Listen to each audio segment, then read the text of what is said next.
Hello, everyone. Today we're going to be talking about props in your ESL classroom. This is Pancake. He is the 3D version of my actual dog named Pancake, which my students all know and love. So I wanted to add that down below, I'm going to link an article that I got to be a contributing author for. I wrote about props in the classroom, and I'm not the only one. A few other ESL teachers also contributed to this article. They are teachers that I admire and respect and still learn from to this day. So if after this video you still want to know more about props, please click on that video, get some ideas, and I hope it's helpful to you. So let's get started with some ideas of what I use in my classroom.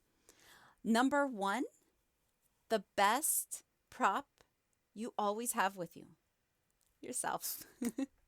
Please use TPR in your classroom, total physical response. The key word is response.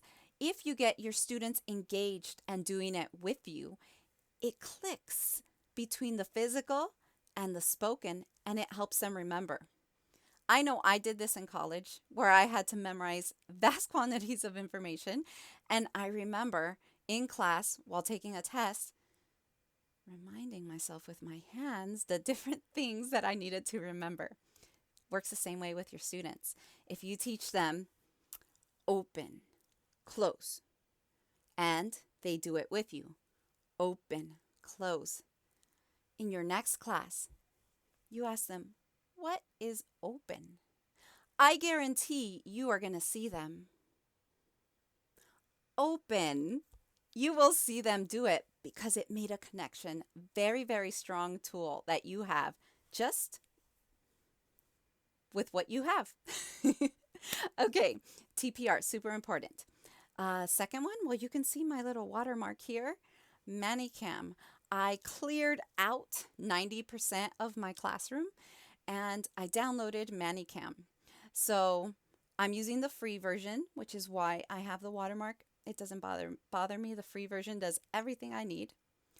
But there is a paid version and the watermark will go away. So I suppose it's up to your personal preference. But what it is it's like digital flashcards. You have everything you can think of at your fingertips. So whatever you're talking to your student about, you can resize it on your screen. You can move it around. You aren't limited to food. I just happen to be in my food folder right now. But yes, you can do anything that you want to do. For example, today I had a student who was telling me that he learned how to make ramen with his mom. That isn't something that I already had preloaded into Manicam, but it's super quick to search for something and download it. So as he was telling me about his experience in the kitchen with his mom, I typed in the word ramen in Manicam. I still had my eye contact with him. It just took me a second to type it in, and I hit download. And he was like, yes, ramen. So Manicam is a really great tool, especially on Cambly. If you go to the left, there's a little circle down below and you click the circle, a menu will pop up. One of the options will say hide lesson. You click the hide lesson and it has an X on it. And on your side, things are going to look normal. But I can tell you what's going to happen on the student side. Your video fills up the screen where the slides were. So now you are big. And I know this, the way I learned it was one of my students told me, so surprised, you're big. And then I confirmed it. Every time I started using it after that, I would check with my students. I would click the X and I'd be like, ta-da! Am I big? And my students would always say, yes. So I don't know how many Cambly tutors know about it because my students usually are pretty surprised the first time I do it with them.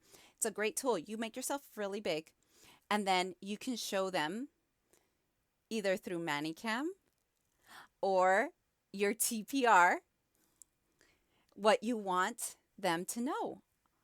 Not only are you limited to your TPR or Manicam, but you can show them 2D props. Much better than in your tiny little window in the corner. So if you have flashcards, You can make yourself big and show them what you want them to see. I got these from Amazon 2 years ago. They are Funnyland flashcards, and they were for ESL teachers. And they have absolutely everything I could ever want to show my students. If you don't have a set of ESL flashcards, I would recommend looking into getting some. Just in case your screen share or your ManyCam is not working, you have something physical that you can show your students. It really helps bring the lessons to life when you can use examples when they're not understanding just based off of the slide, when you can use another example to help them understand and to reinforce what they saw on the slide. So something else I got, and they sell kits like this. This one was free from Chick-fil-A. I got it a couple years ago. I actually got 4 of them because I have kids and it came in the kids meal. These are great. These are discussion cards. So this one is let's remember, let's create, let's dream big, and let's go play. So these cards all have something on them that you can talk about. For example, like this card on the back says, what's the best winter sport? Let's see. Let's dream big. If you could give one gift to everyone in the world, what would it be? Let's create.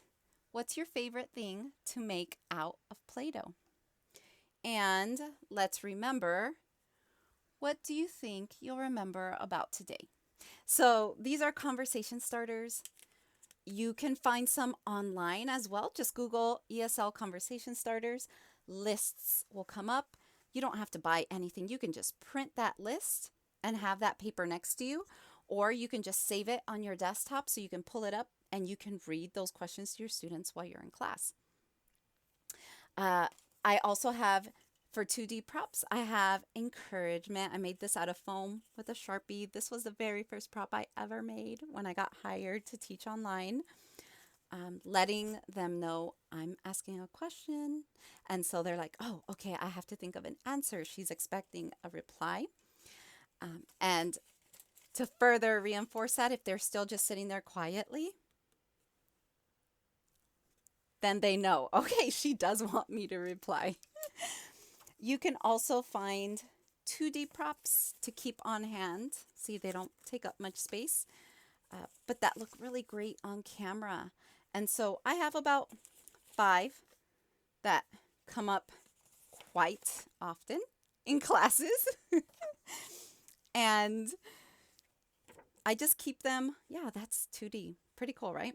I just keep them right here next to me because they just come up all the time in different classes. This one I use at probably every single class. It's also 2D, but it doesn't look like it when I'm using it in class. It doesn't take up any space. My friend Lexi, teacher Lexi, she made these. She designed them and gifted them to us. And so these come in really handy when I'm trying to get the students to add something to their sentence or change something. It's elephant. It's an elephant. Yes, you got it. I didn't have to say anything. So it reduces teacher talk time, increases student talk time, which we all want that, right? Okay, so those are some ideas for 2D props. For 3D props, you saw my pancake. I also have my happy and angry octopus from the Good Fortune box. This is great for intros with younger ones. I don't really use this with teenagers or adults, but the younger ones really like it. And this is a 3D prop to cheer them on. This is a pointer from when I was teaching in the public schools. You point to things around the room. This came with some balloons for one of my kids' birthday. I taped it together and voila! Simple yet effective. All my kids like it. And that's about all the physical props. Oh, wait. I don't want to forget these. These are cool. Um, these are my last physical props. These came from the Good Fortune box, and they are dice. They're conversation dice.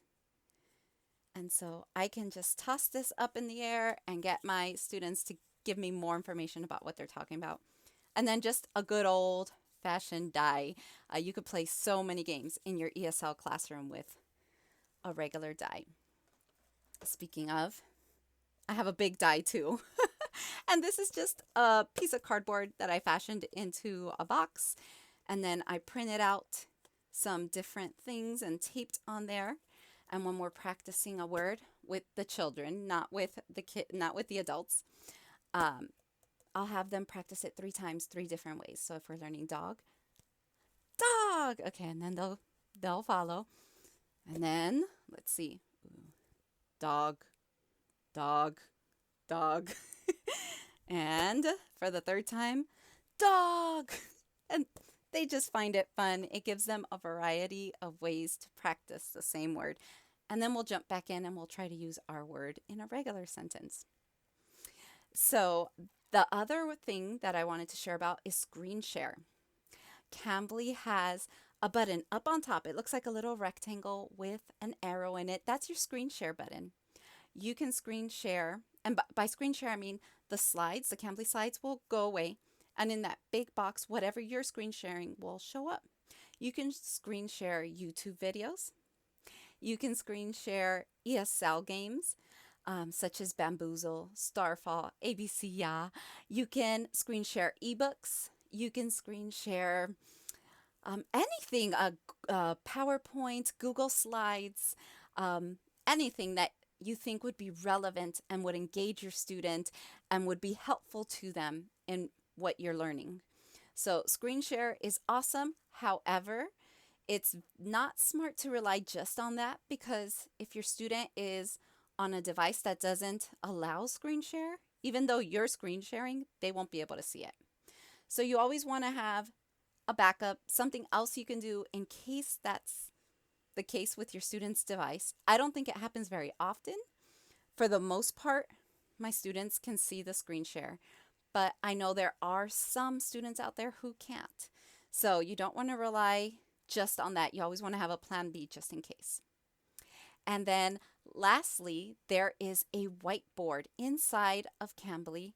On the lower left-hand corner, if you click that circle, a menu will pop up and you can click whiteboard and the slides will go away and a white screen will take their place. You have a red pen, they have a blue pen. It's a great way to get your student, maybe your shy, quiet student, engaged. So today I was teaching a student words with F, and I drew a fish and the letter F. And I asked her to do the same, and she did. She drew a fish and the letter F, but I noticed her fish had fins. Mine didn't. And so I drew an arrow to the fins and I wrote fin. And she said fin. So then we learned fish have fins. Fish have fins. Now, because she was drawing and speaking with me, I guarantee after the lesson, if she didn't take anything else away, she knows the letter F. She knows fish have fins. She will not forget that because she was actively engaged, not just a viewer taking it in. So if I could share just one last thing, I will close it up. I have a small drawer next to me with what I call my just in case I get an itty bitty, which my profile doesn't really attract very many itty bitties, but just in case. I have a drawer with about 20 little finger puppets in it. And these are great for getting their attention, and we can practice colors. We can practice counting. So these are great to have in those just in case, for me, just in case I get an itty bitty. But if you're somebody who gets itty bitties all the time, you can't go wrong with finger puppets. They don't take up a lot of space. Mine are in a very small drawer. You know, the hand puppets take up a lot more space and your whole hand is gone. It's taken up by the puppet. And the little finger puppets are quick to put on, quick to put off. I think they're pretty convenient. So I hope that gives you some ideas, some fresh ideas, something different to use in your classroom. If you have ideas that you would like to share with me or with others, please comment below. I love reading your comments, and I am a lifelong learner. I don't know it all, and I'm so glad I don't know it all. I love learning from my fellow teachers, and I do follow teachers online, and I am a collector of information. So this is a safe place to share. It's very welcome. All right, everybody. Well, I hope you have a great rest of your day. Thank you for tuning in. I appreciate you, and happy teaching.